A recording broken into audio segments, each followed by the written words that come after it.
Ugh, whatever. Anyway, good morning and welcome back to Create, Share, Inspire podcast.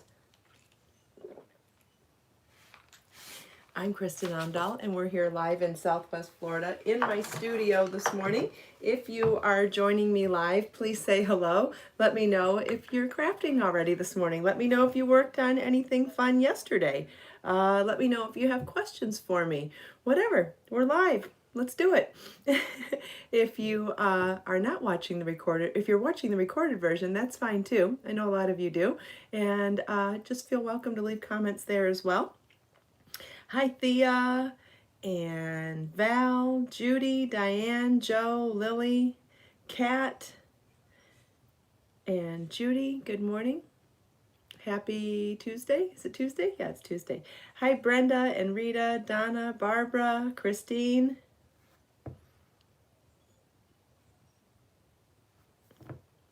Hi, Anna. Hi, Kimberly.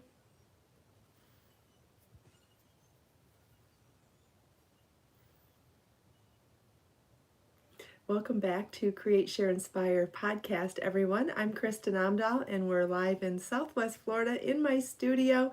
If you're joining me live, please say hello. Hi, Leona and Sharon. Good morning. Hope everybody is off to a good day so far.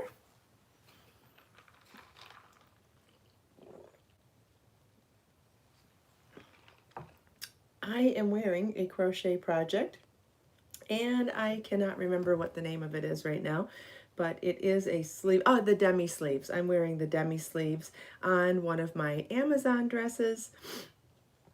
Christine, is there a video for the Mandy knit top?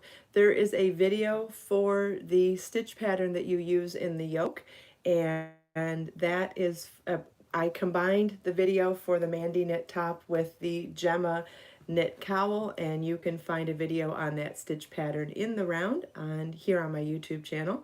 Good morning, Judy. Thanks for sharing links. Judy just shared a link to the project for making the crochet sleeves that I'm wearing on this sweater, or on this dress. So you can find this type of a dress in my Amazon shop, and the sleeves are crocheted with Be So Fine yarn, and the pattern on my website, and there's a corresponding video as well. You can find a link. Okay, we lost connection for a second, but I'm back. If you can hear me now, let me know.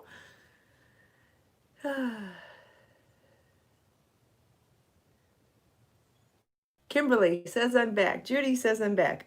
Joe says I'm back. Okay, great. Hopefully it's only the one time, so we'll just keep going.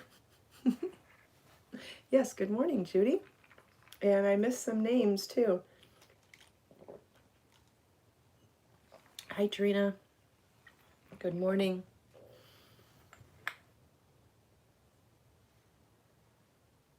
All right. I don't have connection on my computer, but I do on my phone. Angela, yes, I am back. Some people said that I'm back. Hopefully it comes back for you too. If anybody can hear me and not see me, I have heard that if you refresh the feed, sometimes that helps. Let's see. Hi, Sandra. Let's see. Anna is working on the molten lava shawl. That's great. Wonderful. I am working on a Tunisian crochet cardigan in Be So Baby yarn in 5 colors, but I didn't get very far on it yesterday because I've been working on videos. I have for the new book, 24 Crochet Hats, this book here, I'm working on all of the supplemental tutorial videos for all 24 hats, and I'm hoping to start releasing them on the day that the book goes from pre-order to actual shipping date, and when it's live on my website. And I have 10 of the 24 patterns made into supplemental video tutorials so far.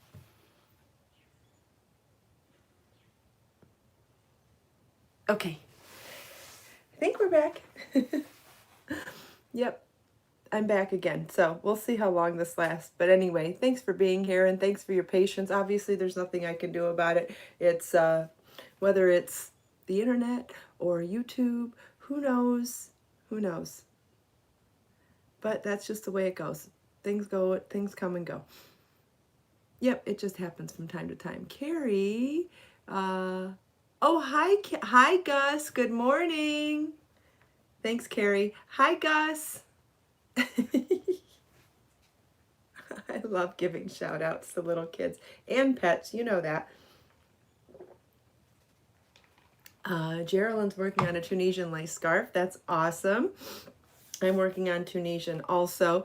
Okay, so like I said, I have 10 of the 24 patterns done, or 10 of the 24 supplemental video tutorials of the 24 hat patterns done, and you can find those scheduled videos in the 24 crochet hat playlist here on my YouTube channel. Judy has posted links to both the pre-order to order a copy of the book, where you can get a coupon for the ebook as well, and she's also posted a link to the playlist here on YouTube. So now, whether you are a subscriber of my YouTube channel or not, you can also click on any of those videos if you want to be notified when those premieres start. So how I'm planning it is to do, starting with whatever day the book starts shipping, that will be the first day that I release the first video.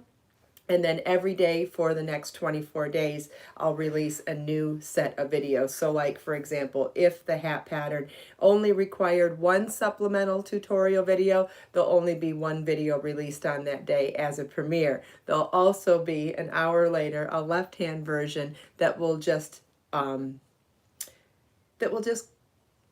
won't be live, it won't be a premiere, it'll just be uploaded, right?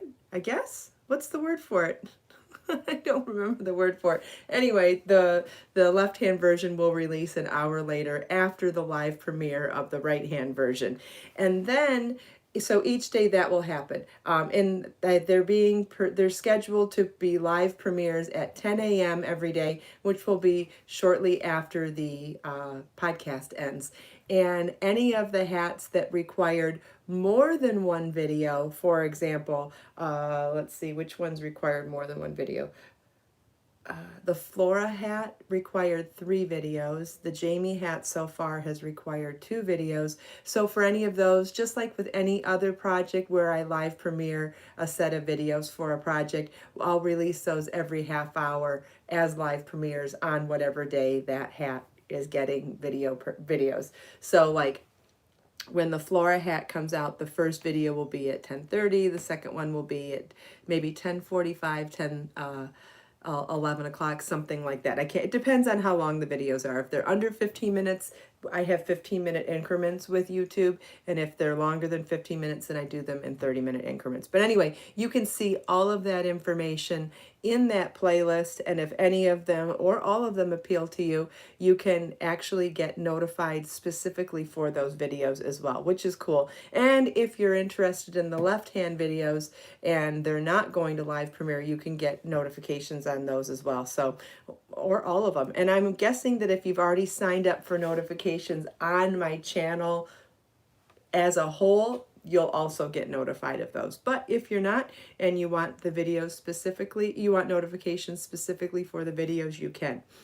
Okay, so having said all that, there are 2 of the hats in the, there are 2 hat patterns in the book that use gauge for sizing. And you may say, what in the heck does that mean? They're motif hats. So they're hats that are made out of crochet motifs. I guess it would help if I brought the hats out. And I wanted to talk about them specifically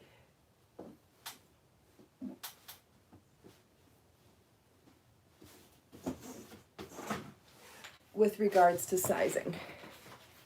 So this is the Jamie hat, which has like a small granny square as the body of the hat that are joined as you go seamlessly without cutting yarn, and then a hexagon motif in the crown that ties the whole thing together and turns it into a hat shape.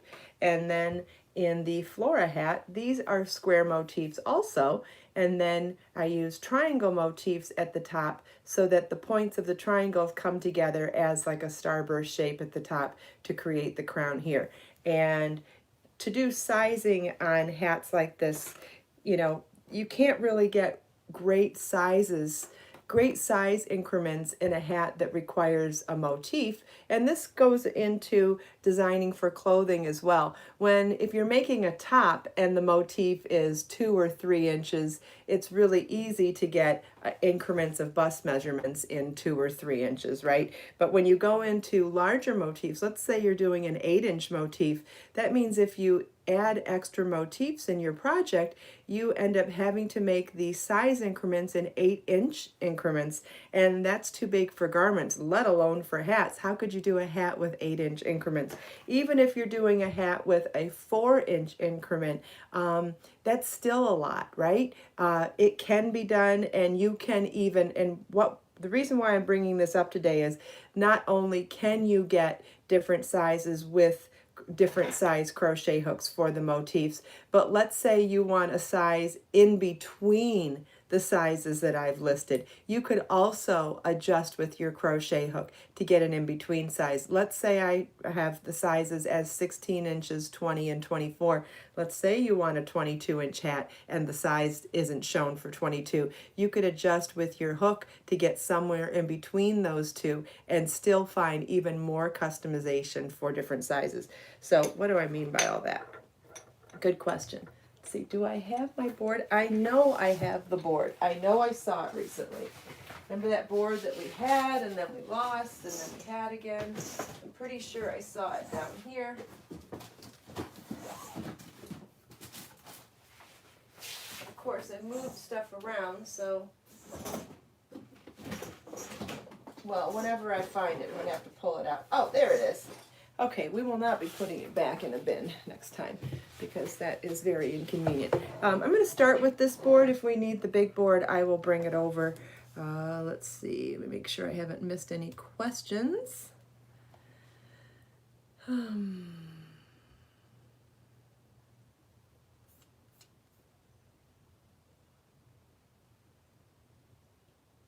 Okay, I don't think I see any more questions on that. Okay, so let's see if we can fit these up here. So what I'm sharing with you right now not only applies to the hats when they come out, but this will also be something that you can use for any type of a motif project that you're working on. So for example, these are all the same motif. This one's done probably in a J hook, which is 6 millimeter, an H hook, which is 5 millimeter, a G hook, which is 4 millimeter, and let's see if we can get and a D hook, which is 3 millimeter. Let me see if I can get, there's one.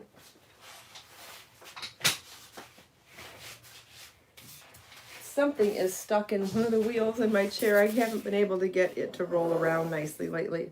It's not very flattering when I scoot it along like that, sorry. Okay, so here's one of the hats that we're talking about. And again, the patterns and all of that stuff are coming out in the next week or so, but we can still talk about the concept of how you get gauge for something like this, because not only can it apply to making a different sizes in these specific patterns, but this also applies to anything else. So like, let's say you're making one of my vest patterns, or any vest pattern on the internet that's made with motifs. And let's say the size range is really wide and you really want a size that's in between those two sizes. Let's say that it's, a 6 or 8 inch motif, and so the sizes are 30, 36, 42 for a 6-inch motif. That's very difficult to find a size that would fit you in that range. So let's say it says that you want your motifs to be 6 inches. We're going to need the board for this. And you make your motifs smaller to make them 5 inches. Well, that changes the gauge a ton, and then you can get different sizes that way. So, okay. Let's say, so this particular hat has 7 motifs all the way around. So if you're doing 7 motifs times 2 inches, that's 14 inches. 7 motifs times 2.5 inches, Anyway, let's do 3. As 20, so when the motifs are 3 inches, that gives you a 21-inch circumference. So can you see what I'm doing here? The size of the squares times the same number of squares gives you different sizes. So as long as we stick with 7 squares, we can get the different size hats based on, I think these are 2.5, 3, 3.5, and 4 inches.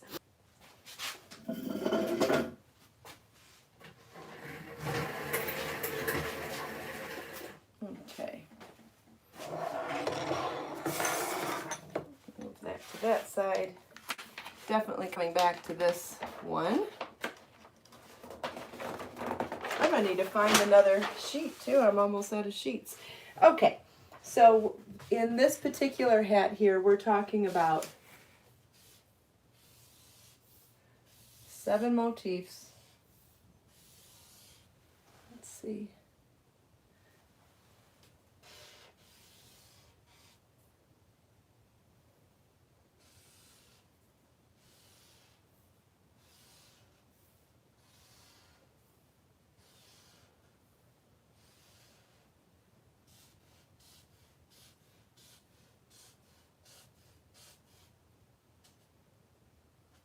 Okay, so if you were looking at the schematic for this hat, this is what it would look like. It's 7 motifs wide, 3 motifs tall, and then triangle motifs at the top here. And what happens is these edges are joined to each other.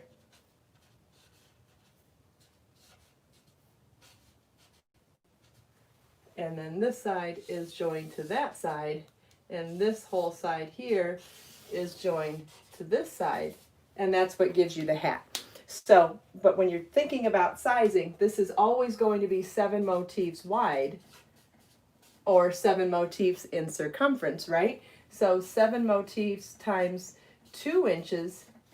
If each square was 2 inches, that would give you a 14-inch circumference hat.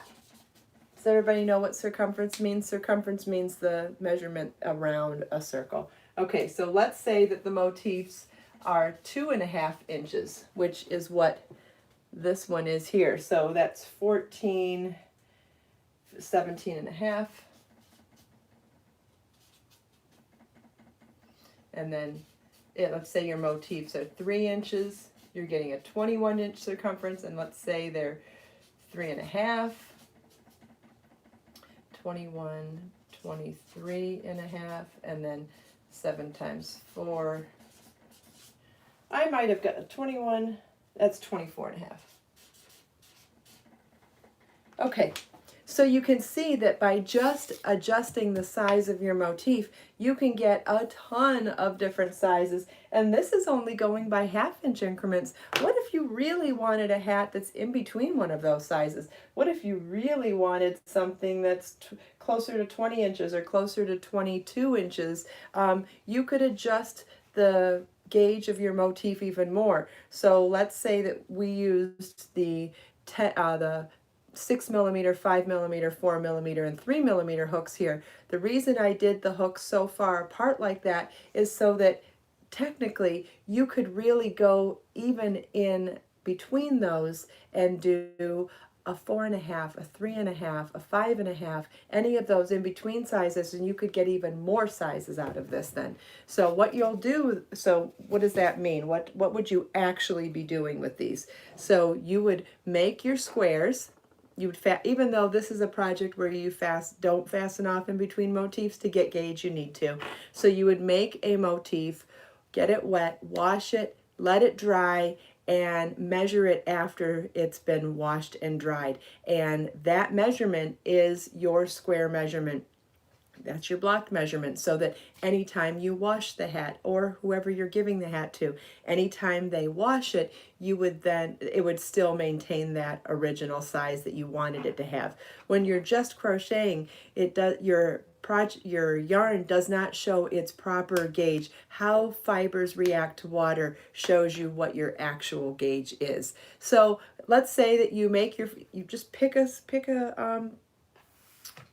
crochet hook, and just make one. And it won't be until you make the one that you decide, do you need to go up or down? And this is where a lot of people have questions sometimes, like, okay, I didn't get gauged. Now what? Okay, so let's say, and this is where I think it seems simple, but sometimes it's the simple things that get us caught up. I'll never forget being in school and being so confused over the word couch. How in the heck do you spell the word couch? C-O-U-C-H. Okay, every time I would go to spell it, I'd be like, that doesn't look right. Couch. There's a T in there. No, there's not. It just sounds like it. And so sometimes it doesn't matter if something's a simple thing. Sometimes our brains get caught up on things. So don't worry about it. We're going to go over it in more detail right now. So let's say you're looking for a 3-inch motif so that you get a 21-inch hat, because 3 times 7 equals 21. Okay? And let's say you crochet your first motif and you get a, I don't know, something bigger, 3.5 or 4-inch square. What are you going to do?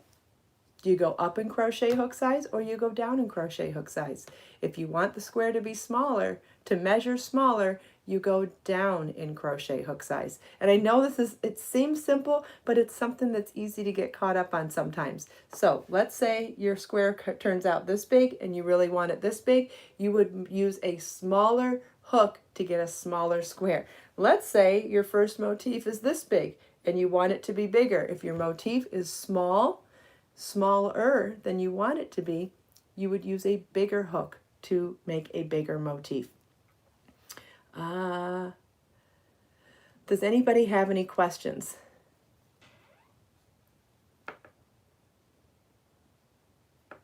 Okay, there's a side conversation about weather, so I will wait and see if there are any questions about this.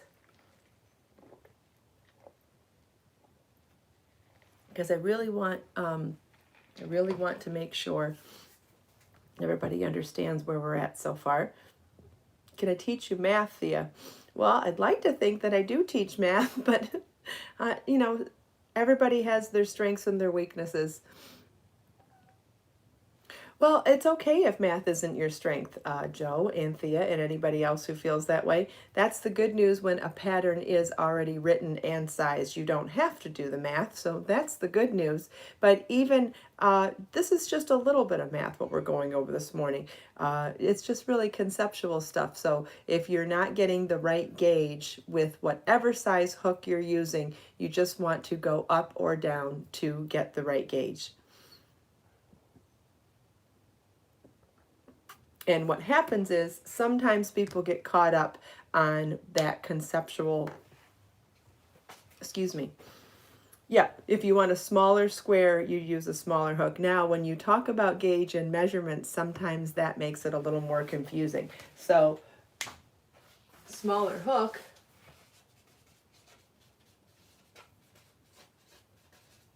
equals smaller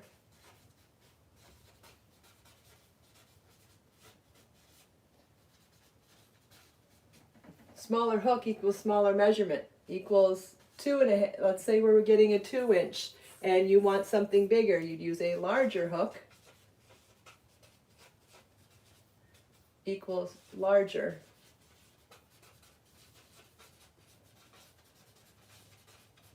And if you don't have a lot of experience with this, what you will find, what I'm going to share with you, is that the looser you crochet, the more, okay, how am I going to say this? The looser your crochet is, the more change there is in the blocking process. The tighter you are crocheting, the less change there is with the blocking process. So when you are changing your hook size to get gauge for a motif like this, it is really important to wash and block these squares to get the accurate measurement, because when you're adjusting in tension and gauge, how those different tensions react with water also varies. What do I mean? The change from unblocked to blocked is small in a tight gauge and a tight tension, and in a looser tension, the range between unblocked and blocked gauge is greater. Does that make sense? Okay, let me write that down too. So on a small square,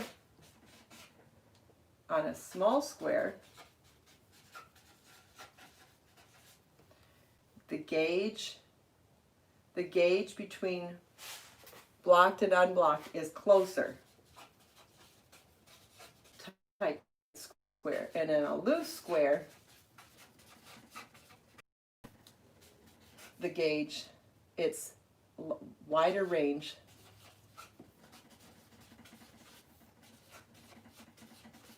There's a wider range of your gauge between loose and between unblocked and blocked. Think about lace. This is how lace comes into play.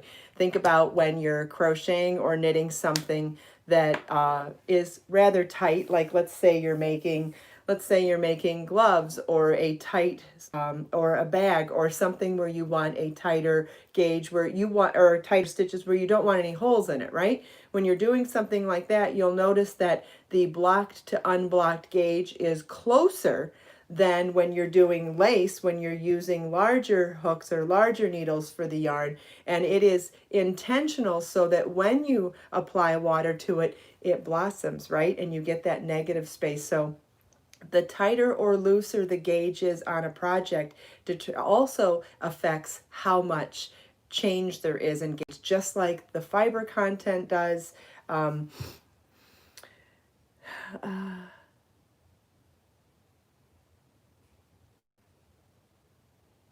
Okay, let's see. Yes, and we all crochet at different tensions, and that's why when you look at a crochet hook that's listed in a pattern, there's a bunch of questions. I'm going to try to get to all of them. When you're reading a pattern and it says whatever size crochet hook was used in that pattern, that's what that designer or that crocheter or knitter used to make that project. Whether it says it after the hook size or not, it should say or whatever size needed to obtain gauge. And I try to put it on patterns all the time, but I don't always put it on every time. But it's really important. It does not matter what size hook is listed. It's what size worked for that person with their own personal gauge. What size you use is dependent on your gauge and what size you're looking to make, what kind of gauge you're looking to make. It does not matter what anybody else used. Matters what works for you. So don't worry about that. Hi, Molly. Hi, Molly. Who's a good girl? When you count squares, it's okay, understandable, but what about the lace between the squares? How do you count that? A square is a square. So whether you're talking about the flower in the center or the outlier pieces here, I count, and this is what you should count too, the square is from the edge of the square to the edge there. So any of these lacy open bits, if it's part of that square, it is part of the gauge. So you see here, we go from there's the corner to there's the corner. That is the size of this motif, not the flower in the center. The whole square is what you count. That's a great question. Okay.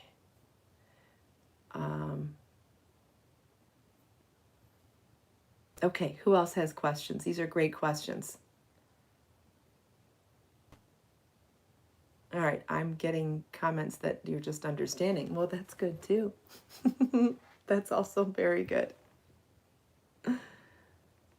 Okay, so let's just recap a little bit. Whether the pattern tells you can change crochet hook to change the size of the motifs or not, and this is something I've done in many patterns, and like I described in the beginning, sometimes it's because the actual size of the motif doesn't make sense for adding more motifs to create different sizes. Sometimes you can get a smaller size range, not a smaller, sometimes you can get a size range that is in between the sizes of the size of the motif, and that gives you more detailed size range. So by changing the crochet hook size, and this would apply to knitting if you were working in motifs as well, Changing the hook size can give you a different size square, and then if you do the math to figure it out, you can actually get a different size project. This would apply to even bags. Let's say a bag pattern comes with a 4-inch square and you want to make a smaller bag. Just make the whole thing smaller. You can definitely do that. And if you want to figure out what size that would be, you would multiply whatever your size square is times however many squares there are, whether it's for circumference or width or height. But you could figure that out as well. So changing your gauge is a way to change the size of a motif project, whether the pattern says you can it comes in multiple sizes or not.